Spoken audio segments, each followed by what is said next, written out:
2 bulan yang lalu saya diundang ke Baitullah dan saya melakukan ibadah serta berdoa meminta kepada Allah memohon ampun dari dosa-dosa yang sudah saya lakukan serta ingin diperlihatkan baik buruk orang-orang yang di sekitar saya.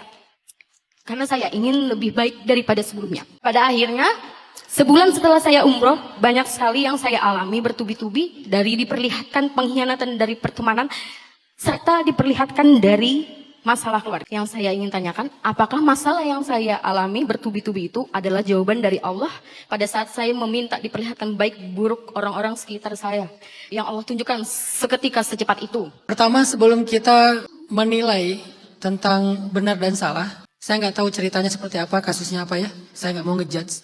Sebetulnya hidup itu terpusat kepada respon kita sendiri sih. Jadi kalau kita ingin memperbaiki keadaan hidup kita, coba mulai dulu dari kita memperbaiki diri kita. Nanti Allah akan menyaring orang-orang yang datang kepada kita. Siapa yang datang, siapa yang akan terpental dengan sendirinya. Misalnya, kita orangnya nggak asik diajak gosip. Maka dengan sendirinya, orang-orang yang senang gosip nggak akan mau dekat sama kita. Karena kita udah punya prinsip ya. Ketika diajak gosip tuh kita nggak asik gitu. Keganti dengan topik lain lah, kita diam aja lah, kita nggak ngerespon lah. Nanti secara otomatis orang-orang yang senengnya ngebicarain orang lain itu nggak akan nyaman bareng dengan kita. Dia nggak akan jadi circle kita lagi. Itu alamiah terjadi. Karena al-arwah junudun mujannadah kata Nabi. Jiwa manusia itu kayak pasukan. Tidak tarafa iktalafa. Kalau dia nyaman, dia akan terikat. Kalau dia nggak nyaman, dia akan berjauh-jauhan.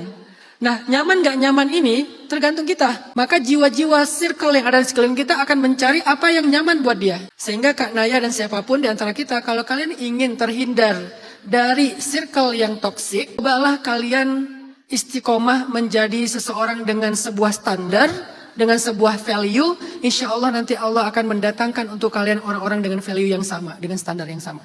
Tapi ini butuh kesabaran. Saya nggak mau ngejudge karena pertanyaan tadi itu cenderung mengarah kepada judgement. Misalnya apakah benar bahwa mereka itu adalah orang-orang yang selama ini munafik, berkhianat segala macam, itu jawaban dari doa saya nggak berani. Karena itu judgement.